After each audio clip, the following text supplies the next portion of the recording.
Born in London, Ontario in 1980, Ryan Gosling grew up far from the bright lights of Hollywood. Nobody believed Ryan Gosling would make it. He was the kid nobody expected anything from. I think the best thing to do is just be yourself, just be out there and smile at everybody and don't try to be too cool. Born in London, Ontario in 1980, Ryan Gosling grew up far from the bright lights of Hollywood. His father worked as a traveling salesman, always on the road, and his mother worked as a secretary just to keep the family steady. It was a working-class household, the kind where dreams of movie stardom thought like something that happened to other people, in other places, to other kids. The family moved often, eventually settling in Cornwall, Ontario, a small town where nothing about young Ryan's life suggested he was headed for the biggest stages in the world. If anything, the opposite seemed true. School was a nightmare for him. He couldn't keep up. He struggled to read, struggled to focus, struggled to make sense of what his teachers were asking of him. While other kids seemed to absorb information effortlessly, Ryan felt like he was constantly falling behind, watching the gap between himself and his classmates grow wider every single day. And kids can be cruel. He was bullied relentlessly, and for years, he didn't have a single real friend. Some of the loneliest years of his life happened not in some far-off Hollywood struggle, but right there in a small-town classroom in Ontario. Underneath the frustration was something doctors eventually gave a name to: ADHD. He was formally diagnosed as a child, and along with it came a reading disability that made traditional schooling feel like an uphill battle with no end in sight. He was placed in special education classes, singled out in a way that only deepened his sense of not belonging. In interviews years later, Gosling has talked about how disorienting that period was, how he could sense that things came easier for everyone else, and how that gap ate away at his sense of self-worth. It's worth pausing on just how isolating that must have felt. Imagine being a small child, watching everyone else move through the school day with ease, while your own mind feels like it's working against you.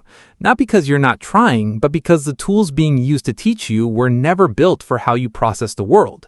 That kind of early experience shapes a person. For some kids, it breaks them. For Ryan, somehow, it planted a seed. A stubborn refusal to be defined by the one place, the classroom, where he felt weakest.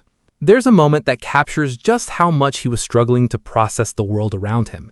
In first grade, after watching the film First Blood, something about the story of a misunderstood outsider fighting back clearly resonated with him. So he brought steak knives to school and threw them at other kids during recess. It sounds almost unbelievable, but it happened, and it led to his suspension. It wasn't malice. It was a small boy who didn't yet have the tools to understand his own mind, acting out a story he'd seen on screen because, in some strange way, it was the only language that made sense to him. That incident became a turning point. His mother, Donna, saw that the traditional school system wasn't built for her son, and she made the difficult decision to pull him out. She left her job and began homeschooling him herself. It was a sacrifice most families in their position couldn't easily afford to make, but she made it anyway, because she could see something in her son that the classroom couldn't draw out.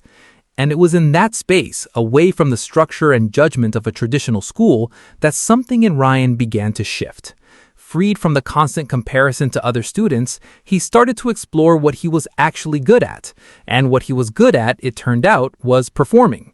He had an uncle who worked as an Elvis Presley impersonator, and young Ryan would join him on stage, soaking up the energy of an audience, discovering that when he performed, the anxiety and self-doubt that haunted him in the classroom simply melted away.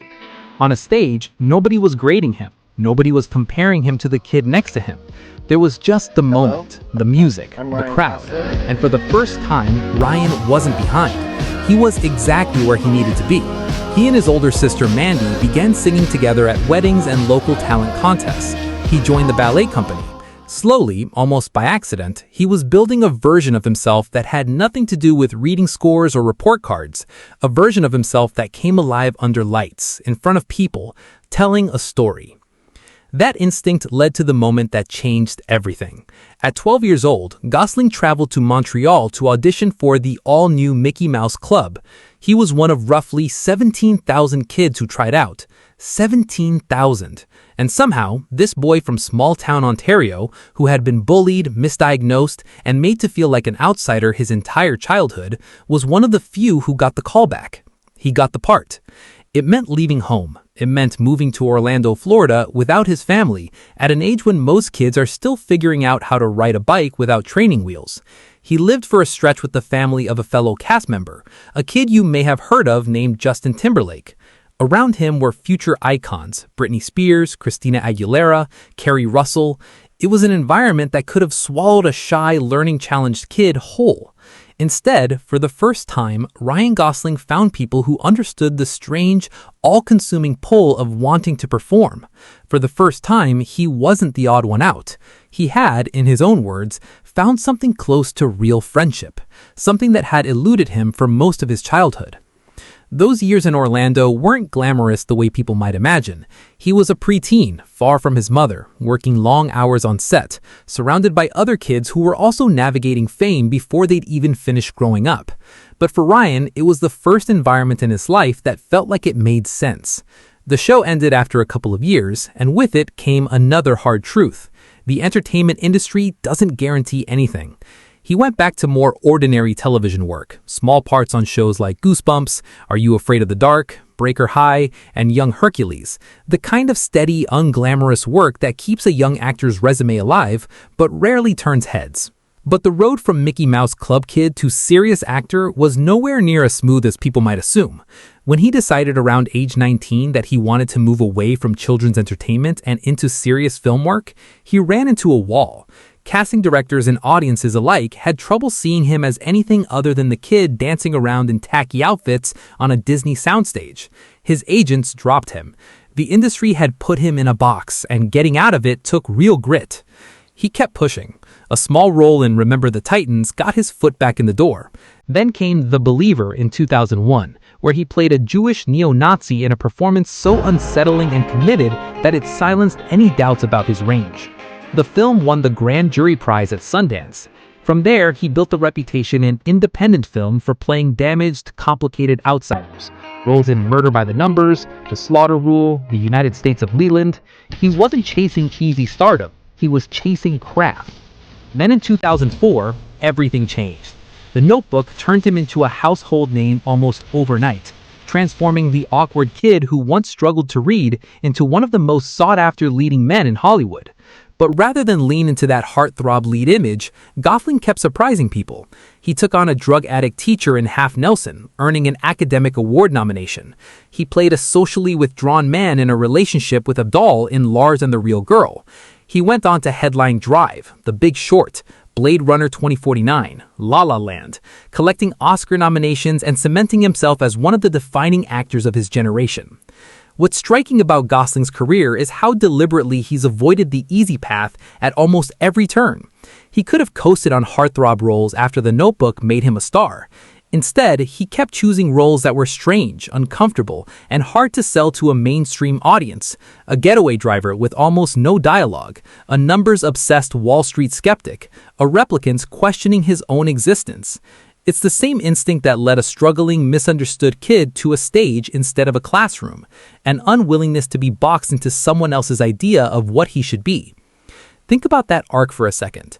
A boy who couldn't read at grade level, a boy who was bullied so badly he had no real friends until he was 14 or 15, a boy who was placed in special education, homeschooled out of necessity, and once so overwhelmed by his own mind that he acted out a movie scene with real knives in a real classroom. That boy became one of the most respected, most nominated actors working today. What makes his story so powerful isn't just the fame or the box office numbers. It's the reminder that struggling in a system doesn't mean you're broken. Sometimes it just means the system wasn't built for how your mind works. Ryan Gosling didn't succeed by fitting into the mold. He succeeded by finding the one place where his differences became advantages.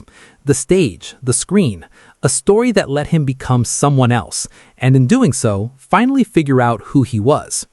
His journey is proof that the things that make you feel like an outsider as a kid can end up becoming the very things that set you apart as an adult.